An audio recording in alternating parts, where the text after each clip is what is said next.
Hello and welcome to the new BMW 5 Series, except it kind of is and it kind of isn't. There's such a big push towards electrification for BMW right now that the company is launching the car first as an all-electric i5. We'll be getting just one pure petrol in the UK, the 520i, two plug-in hybrids and, believe it or not, no diesels. So has BMW lost the plot? That's what we decided to find out by going to the international launch in Portugal. This M60 that we're in today has 586 brake horsepower from a twin motor powertrain, provides 0 to 62 miles an hour in 3.8 seconds, which is, I think, comfortably faster than the old F10 M5. It'll probably give the new M5 or the outgoing M5, I should say, at least a run for its money. We also have optional 21-inch wheels on this one. You normally get 19s. They're in Continental Eco Contact 6s. Also have carbon fibre wing mirrors. Do we like the looks?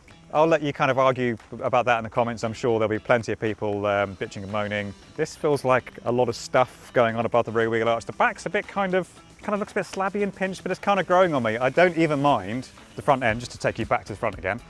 I don't even mind the kidney grille arrangement. I think if we saw this kidney grille a few years ago, we would be like, what the shit biscuits is that? But there's been so many other, even more, shall we say, expressive, to use a kind of press release phase, BMW kidney grills in recent years, that this kind of looks surprisingly subtle.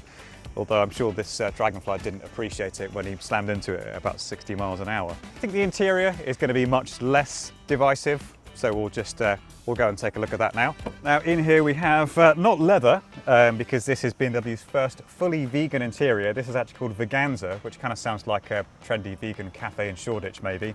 We have a combination of two screens here in a big wide display. It's generally pretty good.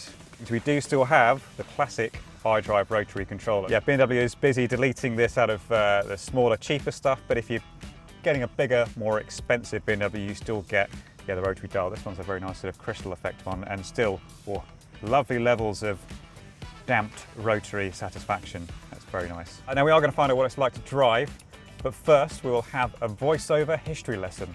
The 5 Series is one of the most important cars in BMW's history, not least because it was the car that kicked off the company's naming convention, which is still in use today.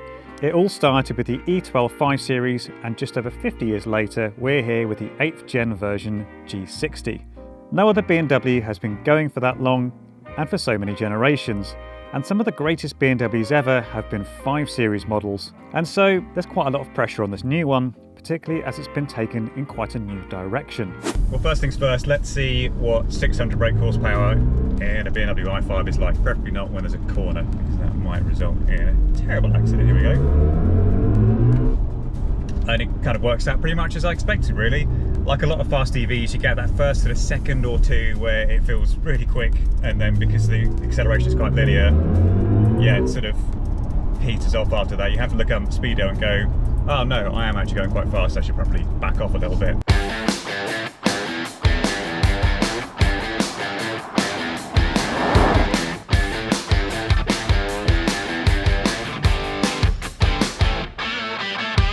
The good thing about having so much power is you only need a small gap to get past someone, so I just need the briefest of straights, and this Audi A3, which is currently doing 47 kilometers an hour in a 90 kilometer hour zone, will be dispatched with ease, like there, for example. Fabulous. The sound, in case you're wondering, it comes courtesy of Hans Zimmer, or at least Hans Zimmer's production company. Not sure which, really. That's the sound in sport mode. We have a choice though, so let's try expressive. Oh, now, suddenly, we are in, I feel like I'm in a Christopher Nolan sci-fi film. Cillian Murphy is there and he's looking pensive. Michael Caine is about to come on screen any moment and try and explain the plot and probably fail because it's too complicated. It gets a bit silly, really. Let's try efficient, and oh, it's gone. Actually, that's kind of better, really. I kind of get the idea of having a feedback noise is quite nice, but I think for the most part, just wafting around quietly is nice, because that's really what the i5 is about.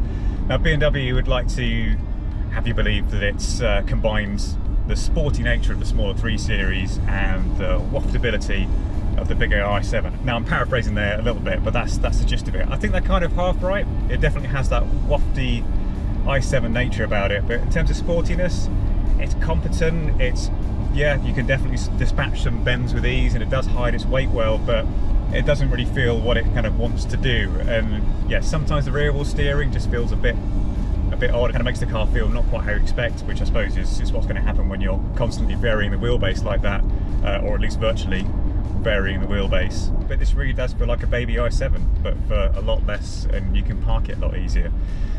You just kind of can't expect it to be maybe quite as interesting to drive as 5 Series models of the past. But hey, you've always got the 3 Series if that's your bag.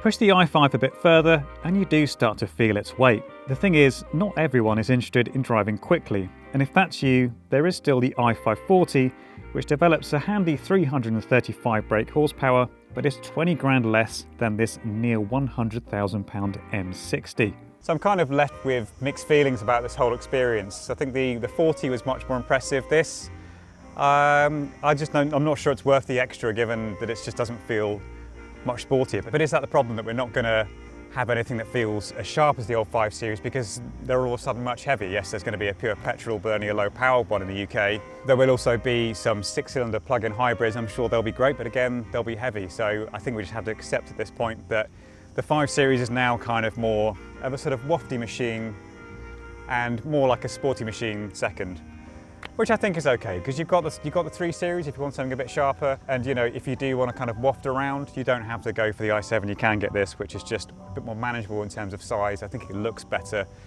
even though there are some perhaps more challenging elements here and there. And of course, you know, it's a whole load cheaper. That's a kind of semi-conclusion on the 5 Series. I guess we'll get the whole story when we try out some petrols. But for now, make sure you like and subscribe, or don't.